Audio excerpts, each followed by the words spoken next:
Welcome to It's a Woman's World, a show which discusses any and all topics under the sun from a woman's point of view.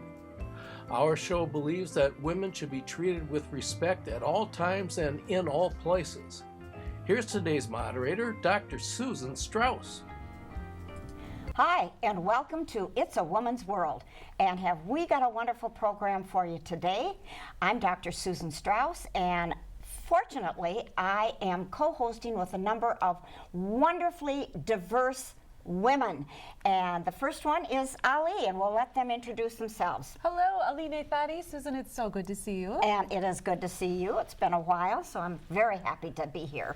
Rashida. Hi, Rashida Fisher. I am so happy to be here. And we're glad to have you as well. Uma. Hi, I'm Uma Jenga. It's my pleasure to be here. And we're glad you're here.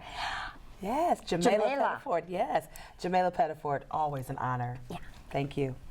And Candy Pettiford. And does anybody have any power to heat it up a little bit in Minnesota? Yeah, I know. Yeah. All And right. we are very fortunate to have an honored guest today, and that is Heidi Shellhas. And Heidi is a Minnesota appellate court judge. Wow. Now, what is an appellate court judge? I think it's probably easiest to think about that word in terms of appeals court judge. Okay. Most of us have an easier time with that word. In Minnesota, like most states, there is a judicial branch. And in Minnesota, the judicial branch is comprised of district court judges. They're the judges who hear trials, like something you'd see on Law and Order. Right. And usually at the end of a trial, there's somebody who isn't happy. And that person has an opportunity to appeal the decision to the appeals court. And that's an appellate court, and that is the kind of judge I am. I hear those appeals. And in Minnesota, we have another appellate court, and that's called the Supreme Court. Oh. And so the Court of Appeals in Minnesota is an intermediary court. It's right in between the district courts and the Supreme Court. So I hear appeals from somebody in district court. Okay. And how many people, Judge, are on an appellate court? And I know that there's times where there's only 3 of you that hear a case. Is that the norm or what? In Minnesota, on our Court of Appeals, there are 19 judges.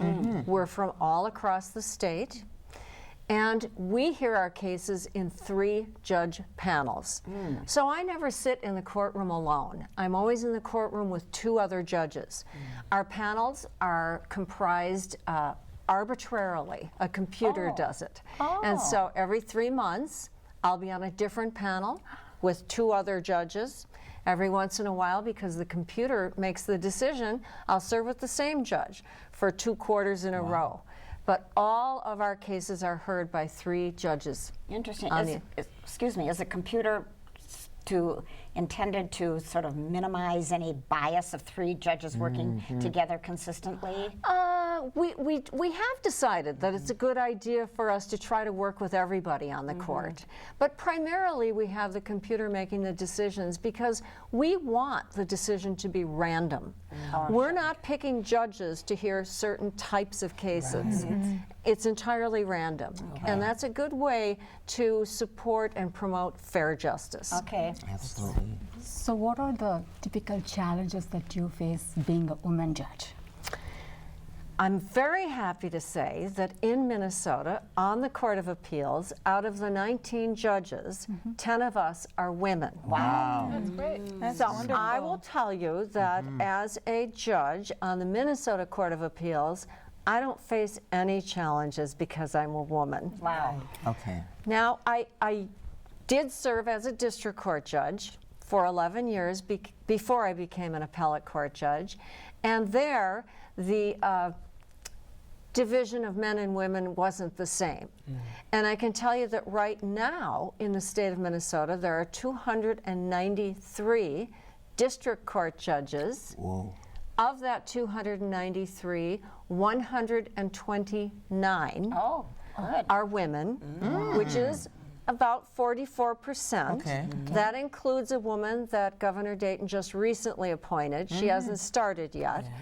But I think that most women judges on the district court in Minnesota would probably say that there's a lot of collegiality, and that we're fortunate that there are so many competent, strong women serving on the district court that we're lucky. We don't really face the types of challenges that I'm sure judges once did when the numbers were very different. And let me also add that on the Supreme Court in Minnesota, there are 7 Supreme Court justices. There are a majority of women on the Minnesota Supreme Court. All right. 4 women. Wow.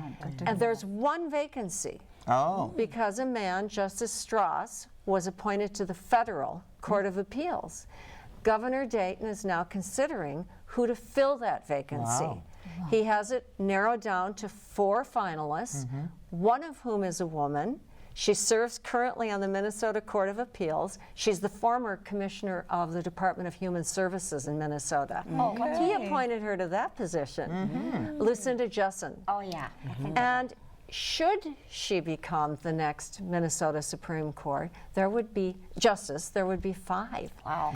So I don't know I have no inside knowledge about who Governor Dayton may appoint. All of the candidates are very well qualified, but she's the only woman. So I think we're very lucky in Minnesota that as women judges, we have a lot of camaraderie and a lot of support. That's great. Okay, as That's judges, excellent. what about people of color? Is there any judges of color that you work with, or that you know? Well, there are. Judge Natalie Hudson used to serve on the Minnesota Court of Appeals. I had the honor and privilege, because I became very close to her. I worked with her for, I think, 8 years on the Minnesota Court of Appeals until Governor Dayton appointed her to the Minnesota Supreme Court. Wow. So she is now a Minnesota Supreme Court justice. Okay. We only have 1 judge of color on our Minnesota Court of Appeals right now, a man, who is an African American. But that certainly may change. And some of you may recognize the name of Wilhelmina Wright. Yes. An African American woman who served as a district court judge in Ramsey County, then became a judge on the Minnesota Court of Appeals, then became a Supreme Court justice in Minnesota, and now she is serving on the federal bench my God. as a district court judge. Wow. So, you know, move in, move up, move out. Move out. There you go. That's a good thing, except we do need to replace. And judges Very good. and governors have to be mindful of that. And so, Judge, how do you, when you say that, you know, when we think about young girls, for example, and we've talked a lot about this on the show, needing to see role models. And so we know that in our society today, there's this balance, you know, this issue of power and who has it and who can really make change. So when we hear the statistics that you gave us, and what can we do, though, to encourage, you know, to show that people of color, children, you know, you can do this too. And what do you think some of the people who are in these positions can do to further encourage this? If we look at people of color who have excelled into positions of great authority, reached the tops of their professions, the commonality, it started in the home. All right. Where parents ingrained into their children, you can do anything you want to do. That doesn't mean that there aren't odds that are sometimes against us. But to teach children to have the resilience to overcome odds and to overcome adversity. Yes. And because I don't always think that happens in the classroom. No. I think that parents have to be their children's greatest cheerleaders and sometimes their children's greatest critics. I also, and even part of that with respect to children, is to teach them how to express their opinions, be proud of their opinions, learn how to express opinions in the home. Teach kids not to up talk. Uh-oh. And I'm not talking about talking back. No. Right. Up talking is when people talk ending statements with question marks. For example, say, kind of give me something. It would be your daughter comes to you or son and says, I went over to Susie's house and we played in the basement and then we went upstairs and Susie's mother gave us a sandwich. Oh, no. And they should be sentences. statements, but they're questions. And I think that sometimes children do that because they're afraid they won't be listened to, and they're trying to hold on to their audience. So part of it is making sure that you listen to your children, let them get it out. But also, when I was a little girl and I up-talked, my mother refused to respond to me. There you She go. would say, is that a question or a statement? And she would make me repeat it as a statement. Well, and adult women are doing it as well, and it's in the research on gender communication that that's a typical method that females use. And I thought it was so Minnesotan. I thought it was Minnesotan, but you're saying it's just regular it's up-talk. women. just- It is not just Primarily. Minnesotan. I'm not Okay. exactly sure what it's all about. I think for the little kids, they're just trying to hold their audience, Okay. but it becomes a habit. And I can tell you also, it's not just females. It's males. And I sometimes see it listening to the news, where a guest speaker is invited on. Yes. And it'll be a Okay. young man Yeah. who has a degree from Harvard. Yeah, I know And it. it's up talking. And I Up-talking. just, So with that, it's a Judge, habit. I just have a follow-up question. So I hear you when you say, it's about resilience, and I also think it's about confidence, right, Yes. with young children. Yeah. Absolutely. So when I hear you say in the home, which I agree with, and I think that's so important. But Judge, what do we do though when those factors, when we think about outside the home? Let's think about in schools, for example, where we know, oftentimes, we read it in the newspaper, children of color are behind academically for various reasons, right? You'll see the next statistic and the one after that. As much as a parent can provide that resilience, say, get out there, go do everything you can. For children of color, I feel like there are still these barriers that are often not talked about. We see these reports, these statistics, but they're real life things that these children encounter. Yes. So as much as I can encourage my son, go out there, be confident, he's got a little bit of a different world than, dare I say, some of his Caucasian counterparts. sure. And so can we talk about that a little Yeah, bit? that's Because good. I think your point is absolutely right on. However, I can't help but thinking about this other point. Well, I think that, well, first of all, I'm not an expert in education. I happen to have some strong opinions about that, but I'm not going to pretend to be an expert. What I think is that parents have to be vigilant about what's happening and what's not happening in classrooms. And I think that sometimes parents place their children, will change a school if the parent isn't happy with what's happening. Yeah, yeah. That's one option. But it isn't always an available option. And sometimes there are financial reasons, and sometimes there are other reasons why it's not an option. And so I think that parents might supplement their children's classroom educations by getting kids involved in other sorts of out-of-school activities. Okay. That's, I guess, what I would try to do.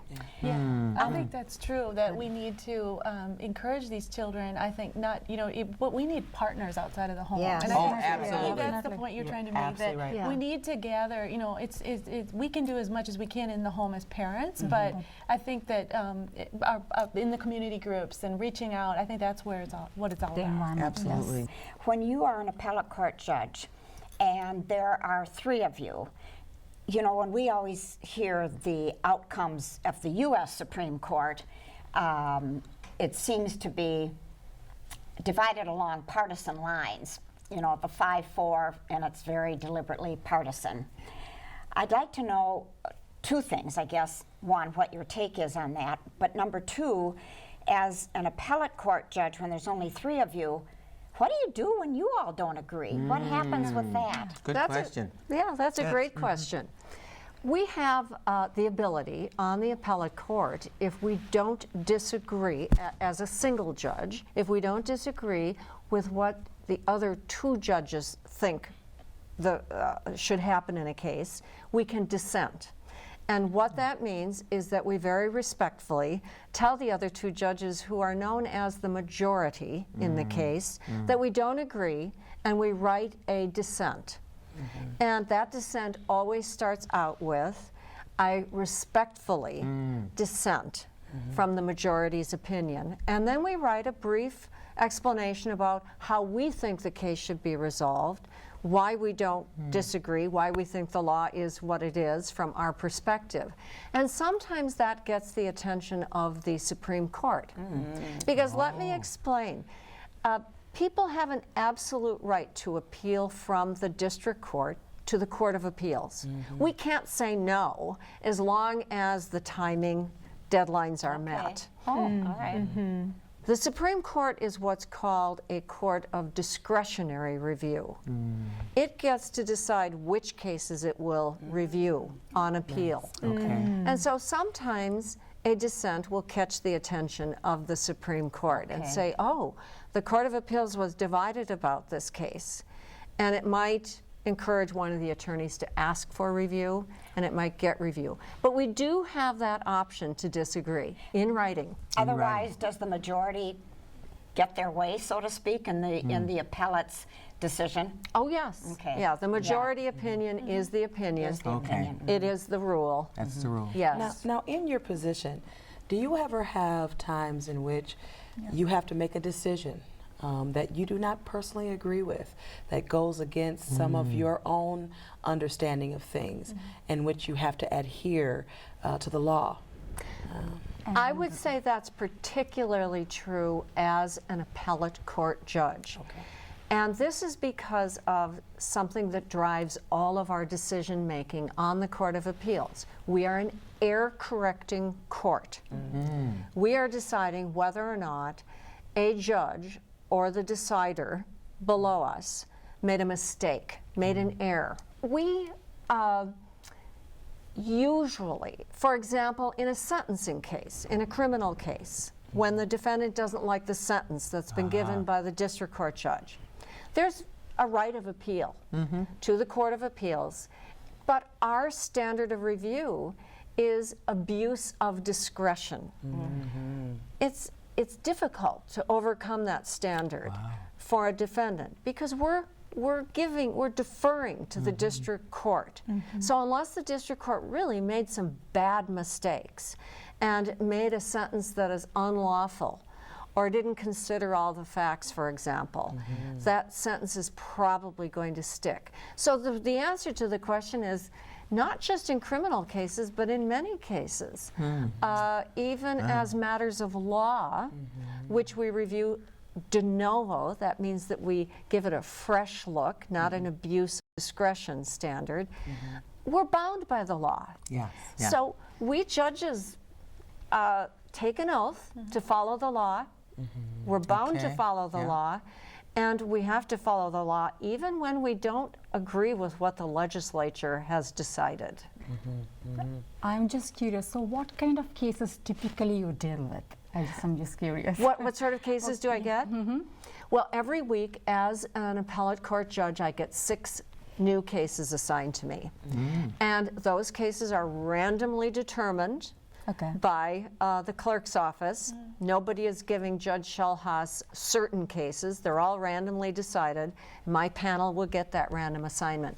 They will consist of civil cases and criminal cases. So I may have, in one given week, a medical malpractice appeal from a trial decision, a criminal case.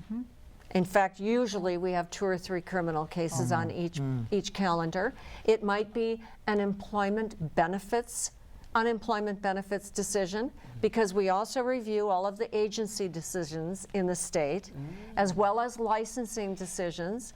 I've had veterinary license revocation appeals, teacher license revocation appeals, nurse license revocation appeals, doctors, and we even get local election appeals. Wow, okay. And so every week my new cases that I have, I never know from week to week what they'll be because I don't look ahead. What fun, But they are.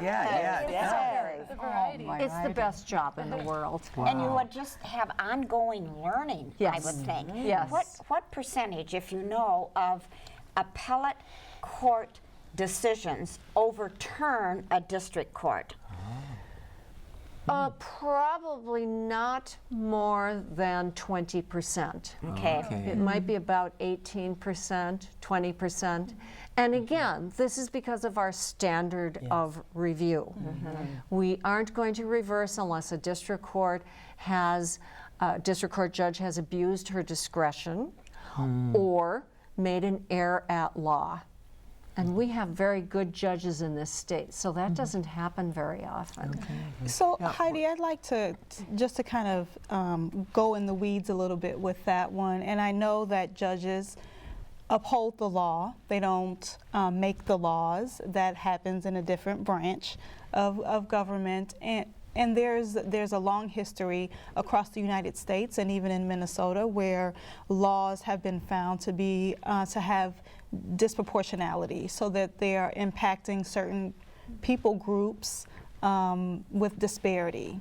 And so how does the courts, the appellate court, manage that and work from a social justice perspective while also upholding the current laws? Good question. Very.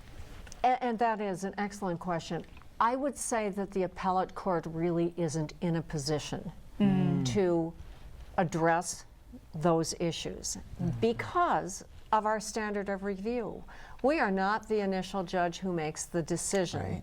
We are deciding whether or not a district court judge abused her discretion with regard to a sentence. I will say that district court judges are very mindful of those factors, and particularly in Hennepin County. District court judges also have a great deal of discretion in sentencing. We have something called the Minnesota Sentencing Guidelines, and Guidelines Commission, and I happen to serve as vice chair of that commission and have since 2011. And so we do have guidelines that the district court judges must adhere to with respect to sentencing. But we also have something that is called a departure from the guidelines. And so we do see fairly high departure rates in Hennepin County for defendants of color. Oh, wow. Judges are not unmindful of the disparities in prison with respect to persons of color. That's really reassuring to hear. That is. Yeah. That is, I mean, that it really It is. is. It does. It is reassuring. That is. Very. Yeah. And let me also say this, some of you may be aware of it because you've read in the papers, but I'm very proud of the fact that the Minnesota Sentencing Guidelines Commission pushed very hard about a year and a half ago to reform our drug laws in this state. And for the first time in the history of the Minnesota Sentencing Guidelines Commission, we proposed a reduction in sentences for drug offenders Wow. across the board. And what happens on the commission is that we send our recommendations to the legislature, and if the legislature does nothing, our recommendations become the law. Well, what ended up happening is that our recommendations were very, very controversial in the legislature, but the legislators got together and they had to compromise. So what we recommended didn't exactly become the law. Okay. However, the sentences were reduced. Great. Quite substantially. But did they go back? starting Did they to- go back though in years? Those who were already sentenced? No. Okay, it's just okay. Those who are now. But for those defendants whose sentences hadn't become final, Oh, okay. they got the benefit of the new law. We're running low on time, and I want to throw in one other quick question. As a woman in the judicial system, what benefit do you think there is to society and regarding the law and to families and, quite frankly, to women and to men by having women on the bench? Well, I want to be careful with answering that question because of the trouble that Justice Sotomayor got into Oh, that's right. when she was asked a similar question about being Hispanic. And but I will answer that question frankly. Each of us brings a perspective to the bench. Yeah. Our perspectives are formed by our life experiences. Absolutely. Anyone who would suggest that women and men don't have at least some different life experiences would be foolish, in my opinion, and in denial. And so we women bring some unique perspectives Yes. Oh, to absolutely. the decision-making process. Yes. And that's what we need.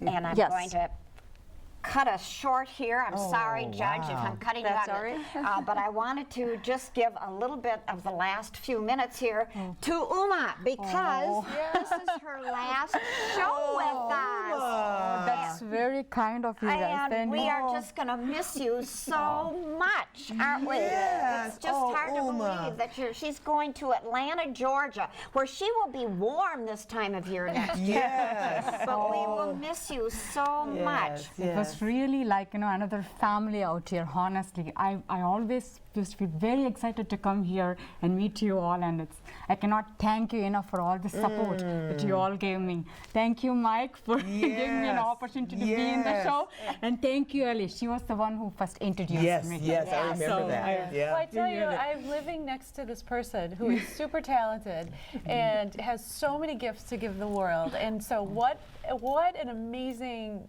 experience we've had with you and the gifts you've given us, Yes. sharing your many talents. So I just want to say thank you Yes, so thank much you. for doing all Because that. she's Thank also you. been a guest. Yeah. How many years? She sings. 4 years. She dances. dances. Yeah, she does. And her daughter is beautiful. Her daughter's Oh. and her daughter wants to be a Thank you. neuroscientist. How's that Yes, going, she's a by the doctor. way? Yes, she Yes. wants to be a Wow. neurologist. Yeah, Wow. that's just wonderful. And we're going to miss you. Oh, Yes, we're gonna we miss are. it. And thank you so much, audience, too. Thank you so much for being with me all the time. Thank you, Uma. And with that, that's another show of It's a Woman's World. Thank you so much for joining us, and we'll see you next time. Bye-bye.